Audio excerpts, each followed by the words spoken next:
So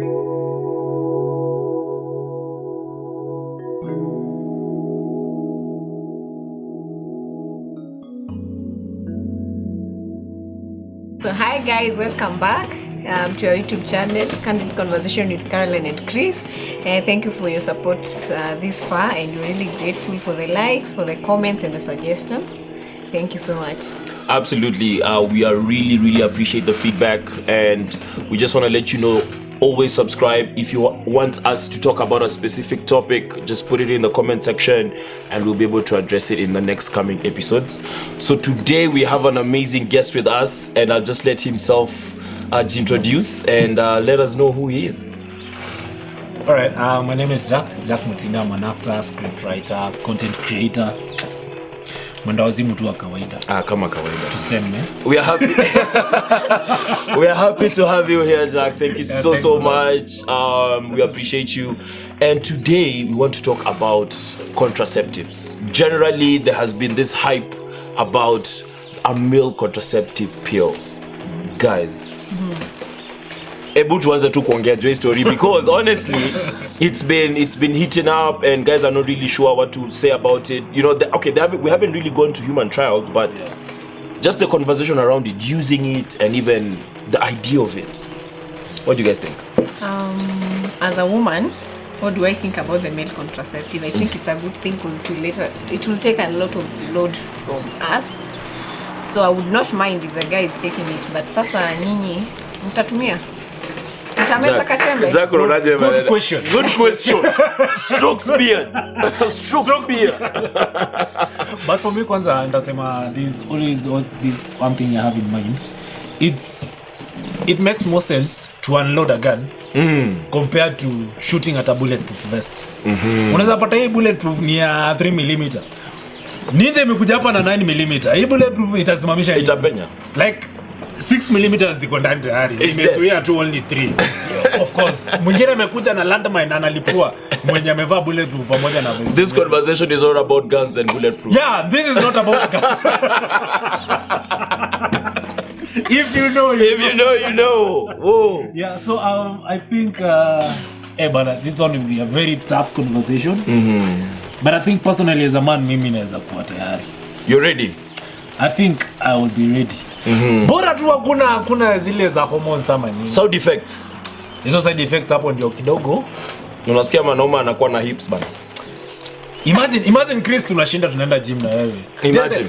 Badala ku fist bump the next time tunapatana like guy Chris bust yako ni size niko 62. Niko 62. Nakwambia mimi hips zangu niko 68 to perform. Tangu nianze kuchapa hii pill bro. Tangu nichapa hii pill maze alafu niko na mood swings hata leo sisikii ku train. Tunaweza enda kukula mawe. Can we go talk about our feelings? Can we go talk about and imagine Chris, I need a psychic Aki. I know maze. No. Why do I feel like you're making fun of us? No, look at that, bro. That is how we sound. No, it's not, like for you, actually, let me say this. For you people, you've been using it, like it's a norm, we're used to it. But now for us, man, now that's weird. It's something new, absolutely new. Yeah. And then we're also thinking about, we might not know exactly, the chemicals and the science behind it. Yeah. But we know about hormones.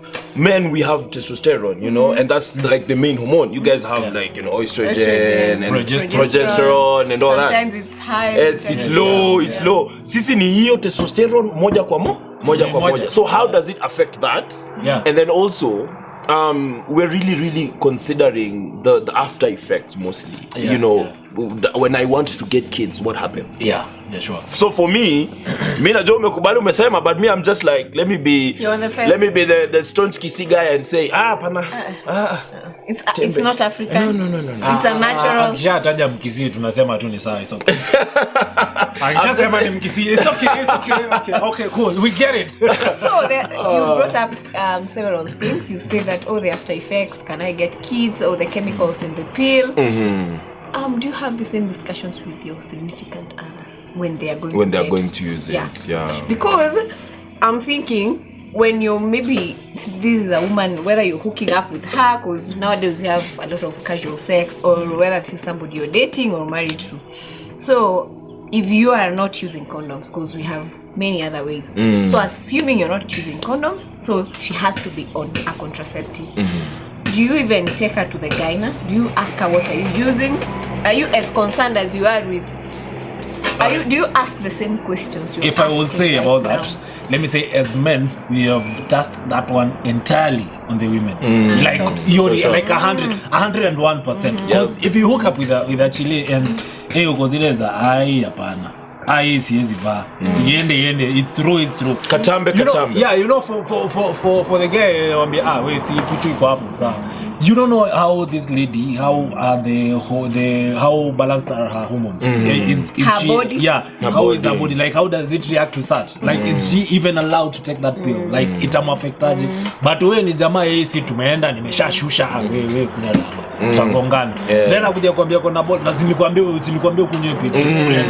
Like, you won't even think about it like I think we've tasked it to the women like entirely tufikiriaje. When you're dating someone hapo ndio mtaanza kusema huyu hapana. Tunafaa tufikirie. Do you want a kid ama nini? But then again kwa zile za you don't want a kid, okay, wewe utafanya.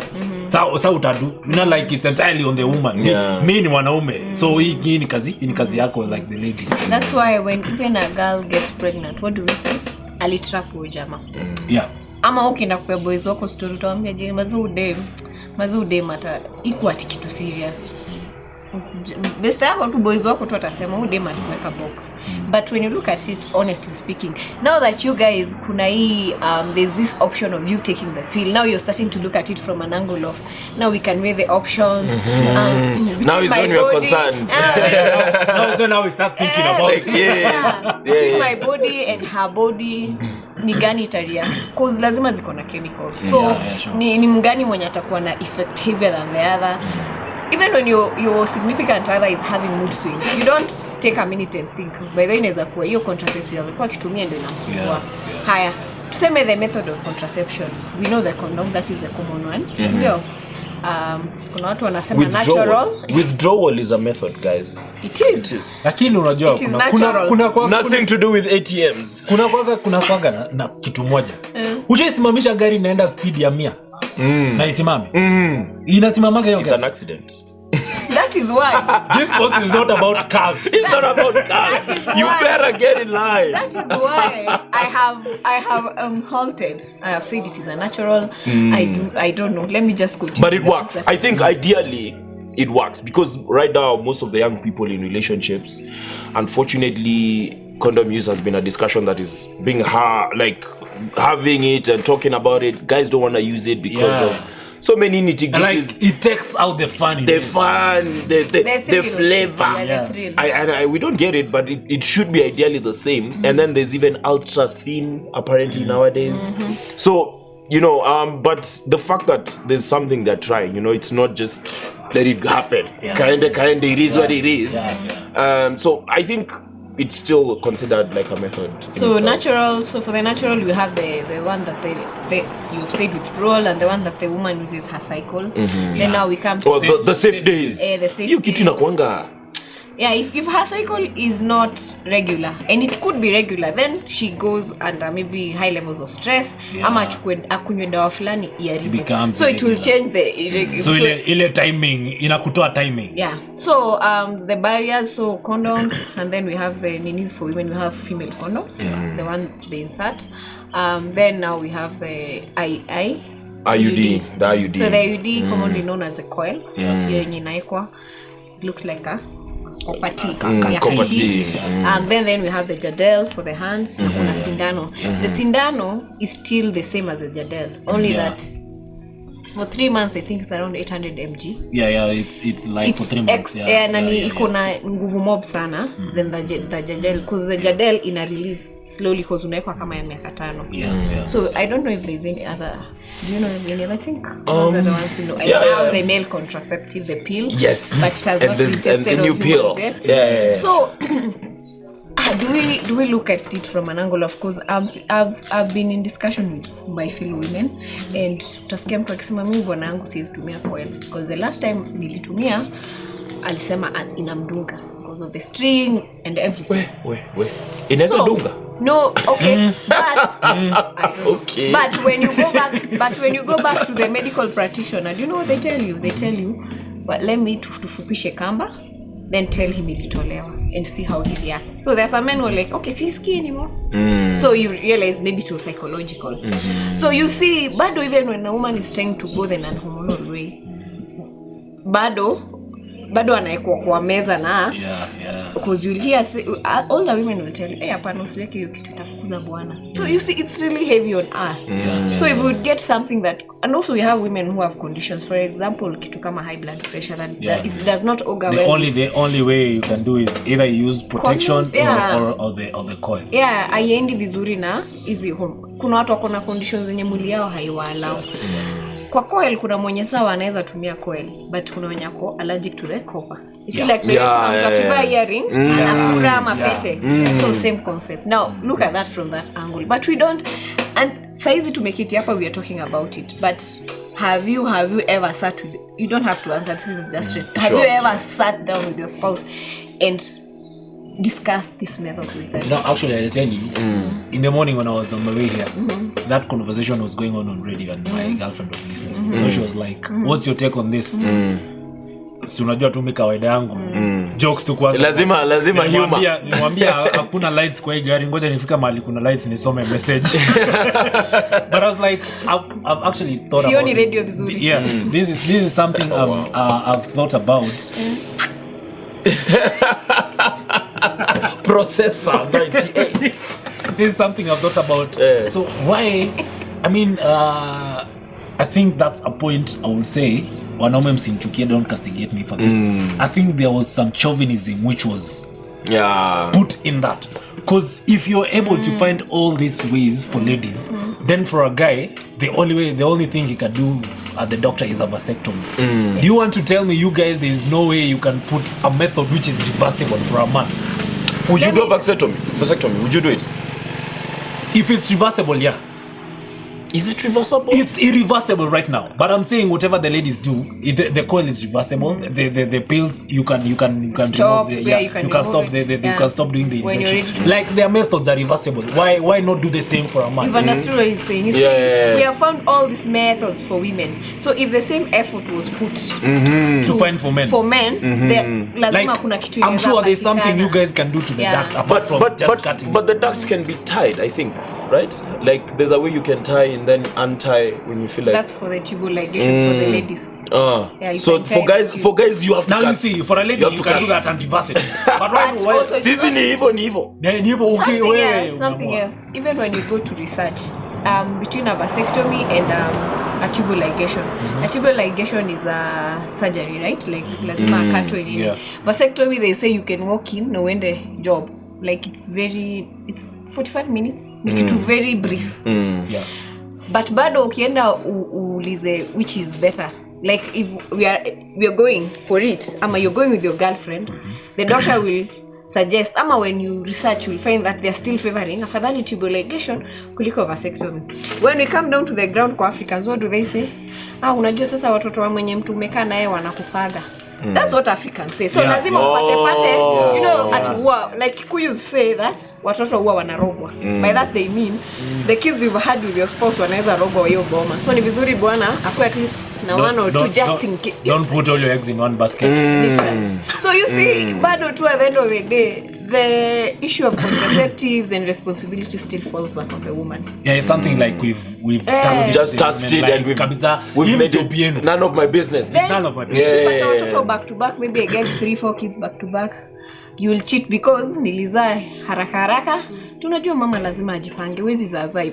Yani it's still like umama anajipanga, kwani wewe ulikuwa wapi akijipanga. But you see, that's the thing, as we're even discussing on those myths and misconceptions around contraceptives, and we're talking about now the responsibility.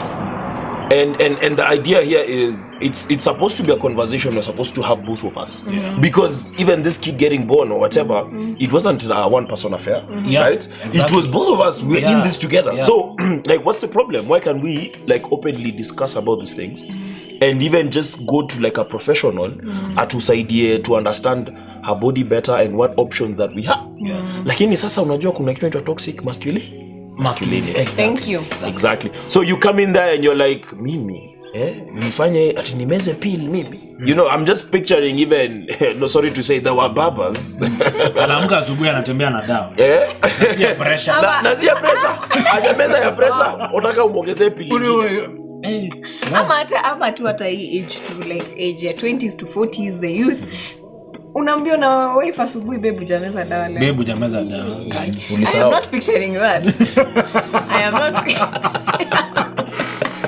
Wow. I don't know if you guys are like some of me and my friends. We usually unameza dawa ukiweza kusikia poa unachana nayo. I don't know, because most people consumption of that pill even in itself kufuatilia maybe if it has some ngumu sana. Actually, let's take this for instance. If you're married, your husband akiwa mgonjwa, siku ya kwanza yenye mtapewa dawa and atameza asubuhi, mchana, jioni. The following day asubuhi utamwitia kwa mlango. You forgot. Wangu lazima itabidi. Hata mimi nikipewa dawa nikimeza, by the way the first day hata it's very hiyo ni long sana. Kama nimepewa jioni nitakunywa jioni. Asubuhi nitakuja kumbuka saa 10 kuna dawa kwa nimeza. Kuna dawa nilikuwa nimeze. Contraceptives nilikuwa nimeze pili leo. Babe, sijameza pills za leo. Imagine you're having that discussion. It reminds me of that meme I saw about all that. Ati babe, we're pregnant. Maybe that's you. But me as a guy, I've been taking the pill. Maybe I've been. You need to tell me. By the way, because babe, kona ball, but I've been on the pill. I've been on the pill. What are you telling me? I'm on the pill. So, bottom line, because we cannot see the end of this discussion. Yeah, for sure. So guys, after all is said and done, you as I would like to believe you're both level-headed men. And what's your take? Like your final parting shot on whose responsibility it should be, whether it's a casual hookup or a marriage or a relationship. I think for me, I'll say this goes both ways. By the way, it goes both ways. And if I were to say this, I'll say you should not just look for the pill for the men. Look for diverse methods, like many methods. Because if I'm a man and I know I have options of not getting kids when I don't want, I'll use them. I'll use them at least to avoid your part ya kwamba umetrapiwa sijui mtoto nini. Dads and everything. Exactly, because at least I know I've controlled myself. I only get a kid when I'm ready and when I want to. Yeah. Nice. Also in response to that, I think we've started this campaign actually with Black Coffee Network, the youth organization that I run, and we've come up with this slogan: "My body, my responsibility." Yeah. So we're trying to tell young people that, you know what, sometimes you need to really understand yourself, understand your body, because like you mentioned, the dynamics are different. If it's in a marriage, the conversation will be quite deep and more more intricate. But if it's a casual hookup, this is someone you've just met maybe at night. And it's about to go down and stuff. And I don't want to start planting ideas of a future. Hey, I'm not looking at something long term. So what kind of conversation would you have with someone like that? So of course most people would want to say condoms and be safe at the time. And then someone gives you vibes of like, I'm allergic, I don't like to use them. I'm allergic to rubber. Yeah. That's what's happening in the streets. There are people who are like literally allergic to rubber. They can't even wear slippers without socks. Like literally, like ni ukweli wako allergic to anything rubber. So and it's not about slippers that we're talking about now. This conversation is not about shoes. Exactly. So at the end of the day, what is really important is being responsible. Like really learning that this isn't just about the current intense moment, like instant gratification. Because a lot of young people right now, instant, we want it now, we want it here, and forget the consequences. Done and dusted. Really try to see beyond the moment. Sometimes as much as it's intense and it's good and you're feeling excited, you have to think beyond that. Tunasema think beyond your nose. Exactly. So consider the decisions that you're making, and for those who want to use it, and we've said it's a conversation between two people, because that's what it takes to make a child. So make that conversation, go to a professional and get professional help. So okay, I am glad that you were as level-headed as I thought. So hiyo part niko na swali as we wind up. Wao watu wako allergic to rubber. So they cannot correct their mistakes. Do as rubber because they wants to me rubber. Yeah, that one is not on them. It's ni mwili yao. Then now you see the worst part now. Let's see, someone is allergic to latex rubber. Then they have a problem with their blood pressure and everything. So they can't use the hormonal nini. Alafu body yao reject coil. Alafu ukatae kumeza pili. So nakwambia hiyo joke ni okay. Under the waters. Thank you so much for always subscribing to our channel, sharing all our content. We have more amazing topics. Actually, we're going to have Jack on another episode to talk about what actually mental health and people in the limelight, celebrities, what they hide, comedians, what they hide behind the masks. There's what we see versus what they actually are, and how do you correlate between the two. So Jack's gonna tell more about that, and just to let us know what really happens, because we usually we be tweeting in this on the Twitter and on Instagram, trolling these people, but we don't really know the mental health behind it. So that's gonna be an interesting conversation. You definitely don't want to miss it. Bye. Thank you so much.